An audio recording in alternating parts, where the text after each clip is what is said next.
The Rape of the Lock, written by Alexander Pope. In the beginning of 18th century, it was the region of Queen Anne. It is also called Augustan Age, and it was the time of Industrial Revolution. Industrial Revolution का time है, middle class grow करने लगती है और English empire जो कि अपनी colonies में इजाफा कर रही है, वसी हो रही है। तो ऐसे वक्त में इंग्लिश पीपल की डेली लाइफ में क्या चेंज है, specially it's young generation, it's politicians, its aristocratic class and middle class, how they pass time, what are their goals and how they spend their day and night। इस poem the rape of the lock में Alexander pope बहुत humorous way में इस artificial life को expose करते हैं।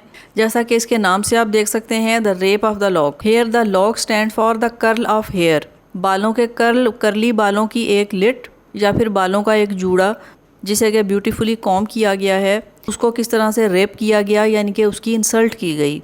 बालों के इस जूड़े को जो कि बहुत ब्यूटीफुली हेरोइन के हेड को डेकोरेट किए हुए है, इसका सूटर इसे कट करता है क्योंकि इस सूटर को रिजेक्ट किया गया। And that sweater in his fury and the feeling of insult perform this act of rape of the lock.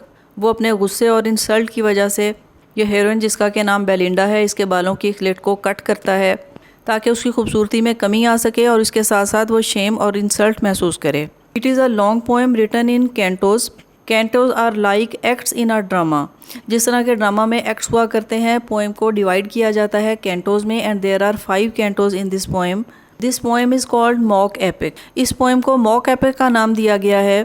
इसकी वजह यह है कि it is written in an epic style, but subject matter is not of an epic. Epic जो कि hero actions, noble deeds और great subject matter को डील करती है। Here the subject matter is not as great, subject matter is trivial. एक बहुत मामूली और ट्रिवियल सब्जेक्ट मैटर को हेरोइक स्टाइल में पेश किया गया है और अलेक्जेंडर पोप ये एपिक स्टाइल चूज करते हैं, और ऐसा भी शायद इसलिए है कि वो खुद एपिक रीडिंग और ट्रांसलेशन में बहुत ही दिलचस्पी रखते थे। ग्रेट हिस्टोरिकल एपिक्स, होमर्स की इलियड एंड ओडेसी की ट्रांसलेशंस के वेरियस एडिशंस पब्लिश करवा चुके थे। 18th सेंचुरी की हाई सोसाइटी की आइडलनेस और वेनिटीज को एक्सपोज करती हुई ये पोएम इंग्लिश लैंग्वेज और लिटरेचर में एक मॉक एपल जेनरे के साथ अपनी क्वालिटीज और मकाम में तन्हा और जगता है, जिसे आज तक कोई चैलेंज नहीं कर सका और कोई दूसरी पोएम इसका मुकाबला नहीं कर सकती।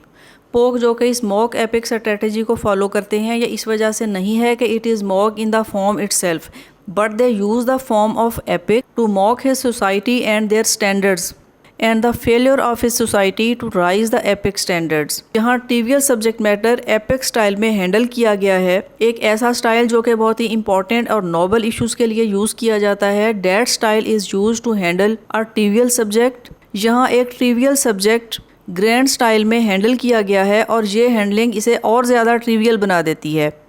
एपिक स्टाइल इस ट्रिवियल सब्जेक्ट को मज़ीद ट्रिवियल बनाने में हेल्प करता है। It is a newborn urban industrialization. There is huge advances of science, technology and merchant economy. All these things create a new class. चूँकि मर्चेंट क्लास ग्रो करने लगी है, इंडस्ट्रियल रेवोल्यूशंस की वजह से बहुत सी चीज़ें मिडिल क्लास की एक्सेस में हैं। There is an easy flow of money, और अब मिडिल क्लास अरिस्टोक्रेटिक क्लास को फॉलो करने लगी है, उन्हें कॉपी करती है। कार्ड गेम्स, पार्टीज़, पेट्स जैसा कि lap dogs, player boating, snuff taking, scandal mongering, love letter writing and collecting, all these things have become a routine practice of daily life of this generation, especially young people. All these things have become a common practice in daily life of this modern age. These things are of great importance in English people and almost these are the goal of their life. तो आइए start करते हैं ये poem line to line, The Rape of the Lock, Canto 1.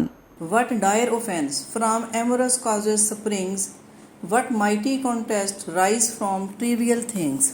What dire offense, किस कदर खौफनाक गुस्सा। From amorous causes springs, springs mean के फैलता है, उभरता है, एमोरस कॉजेज मामूली वजह से। वट माइटी कॉन्टेस्ट, माइटी कहा जाता है बहुत बड़े, कॉन्टेस्ट मुकाबले, rise trivial things. Trivial mean बेहद मामूली, बहुत छोटी वजह और मामूली चीज़ें खौफनाक गुस्से और बड़े मुकाबलों को उभारती हैं। I sing this verse to Caryll muse is due. Sing यहाँ नरेटर और पोएट अलेक्जेंडर पोप खुद से कहते हैं कि मैं इसे पेश करता हूँ this verse to Caryll. Caryll was a friend of Pope, जो कि इस वक्त वहाँ होने वाले इस रियल इंसिडेंट के बारे में इन्हें बताते हैं, जिसे बेस बनाकर पोप ने इस पोइट्री को लिखा। Muse is the goddess of poetry and art. Muse art और पोइट्री की देवी को मुखातिब करते हुए कहते हैं कि उन मेरी मदद करें। This even Belinda may vouchsafe to view slight is the subject but not so the praise if she inspire and he approve my lays. हो सकता है कि वो भी इसे अप्रूव करें। स्लाइट इज द सब्जेक्ट, या अगरचे के सब्जेक्ट बहुत ही छोटा है, but not so the praise. Here the poet seeks inspiration from the goddess of poetry and the approval of his friend Carlyle. Ye, what strange motive, goddess, could compel a well-bred lord's exalt a gentle bell. कि आखिर वो क्या strange motives हैं जो कि compel करते हैं a well bread lords, एक बहुत ही जेंटल और well groomed lord, assault a gentle belle, कि वो एक जेंटल मेड पर अटैक करता है। ओ से what stranger cause yet unexplored could make a gentle bell reject a Lord. और आखिर वो क्या स्ट्रेंज कॉजेज़ हैं, कौन सी ऐसी वो अजीब वजूहात हैं येट अनएक्सप्लोर्ड, जिन्हें मैं अभी भी एक्सप्लोर नहीं कर पाए, जिन्हें हम तलाश नहीं कर पाए, कि एक gentle maid reject a lord, कि किस तरह एक लड़की, एक जेंटल मेड एक लॉर्ड के सूट को रिजेक्ट करती है।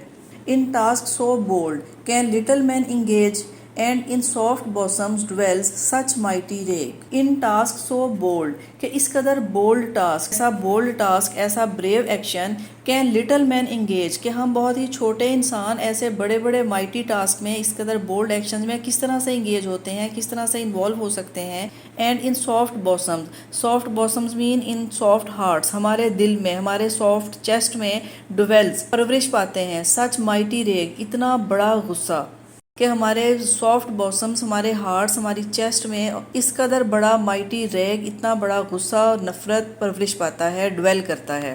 So through white curtain shot are timorous ray and open those eyes that must eclipse the day. Very beautiful lines. So through white curtains, के सफ़ेद पर्दे से, shoot are timorous ray, it mean a bright ray of sun, सूरज की रोशनी की एक किरण सफ़ेद पर्दे से आती है। एंड ओपन दोज आइज, और वो आंखें खोलती है। That must eclipse the day, these eyes are the eyes of heroine, जिसका नाम बेलिंडा है।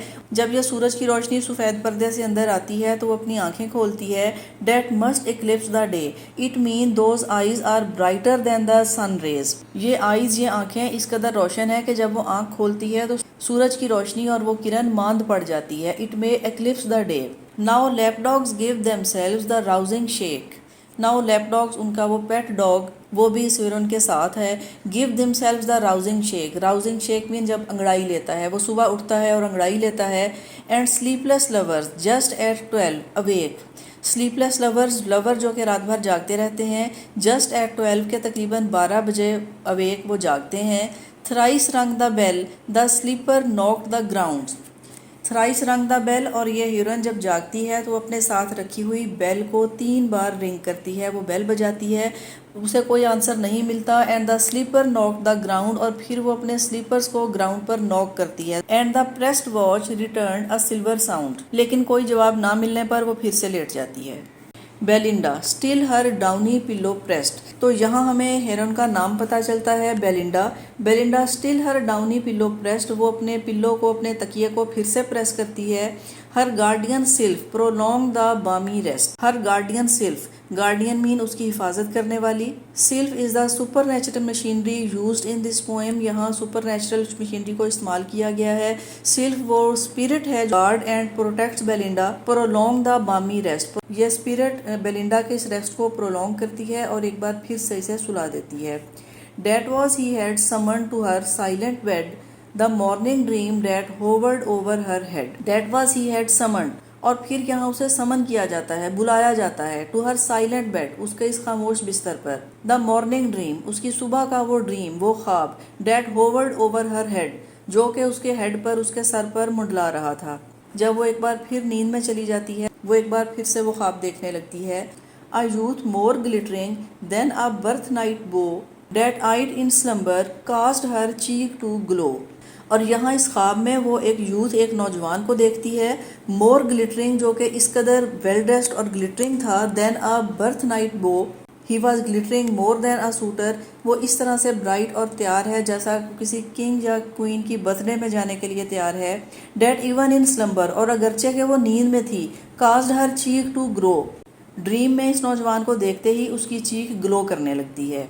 Seemed to her ear his winning lips to lay, और फिर ऐसा लगता है कि वो उसके कान के पास अपने लिप्स लेकर आता है और उसे कान में कुछ कहता है। And thus in whispers said, और seemed to say, और ऐसा लगता है कि वो सरगोशी में उससे कुछ कहता है। Fairest of mortals, thou distinguished care, fairest of mortals, जहाँ mortals mean human beings, because human beings are mortals, जहाँ कहा गया है कि फेयरेस्ट ऑफ मॉर्टल्स, तमाम मॉर्टल्स से, तमाम इंसानों से ज़्यादा फेयर, ज़्यादा खूबसूरत, thou distinguished care of 1000 bright inhabitants of air. Bright inhabitants of air का मतलब है हवा में रहने वाले ये मखलूक जो कि स्पिरिट्स हैं। इट मीन के 1000 spirits are here to take care of you.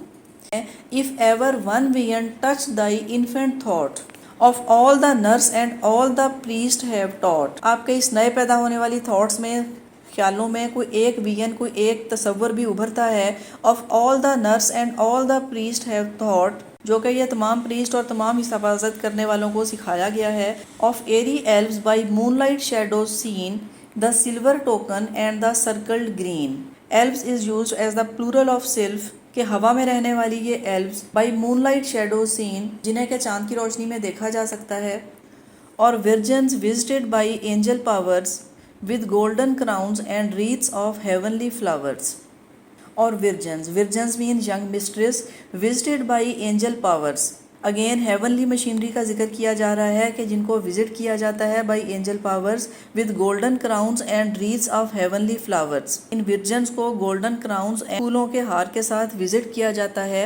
Here and believed thy own importance know nor bound thy narrow views to things below. Hear and believe के सुनो और यकीन करो, दाई ओन इम्पोर्टेंस नो और अपनी अहमियत को जानो, nor bound thy narrow views to things below और ख़ुद को, अपने ख्यालात को इन things below mean trivial things और ज़मीन पे पाई जाने वाली ये चीज़ें यहाँ तक महदूद ना रखो। Some secret truths from learned pride concealed to maids alone and children are revealed. के some secret truths, secret truth mean कुछ ऐसे हकायक और ऐसे राज, कुछ ऐसी सच्चाई फ्रॉम लर्नेड प्राइड कंसील्ड, जो कि लर्नेड यानी कि बहुत पढ़े लिखे और ख़ुद पर फ़ख्र करने वालों से कंसील की जाती है, छुपाई जाती है। To maids alone and children are revealed, जो कि सिर्फ मेड यानी कि विर्जन्स या फिर बच्चों पर रिवील किया जाता है, उन्हें बताया जाता है। What though no credit doubting wits may give, the fair and innocent shall still believe, know them unnumbered spirits round thee fly, the light militia of the lower sky. Doubting wits mean intellectuals. Intellectuals cannot believe, but fair and innocent, fair mean virgin ladies and innocent children, shall still believe, वो इस पर यकीन कर सकते हैं। Know then, तो फिर ये जान लो, unnumbered spirits round the fly, कि आपके गिर्द unnumbered, जिनको काउंट नहीं किया जा सकता, जिनका कोई शुमार नहीं है, कि बेशुमार स्पिरिट्स राउंड दी फ्लाई, आपके गिर्द फ्लाई करती हैं, मीन के आपको प्रोटेक्ट करती हैं।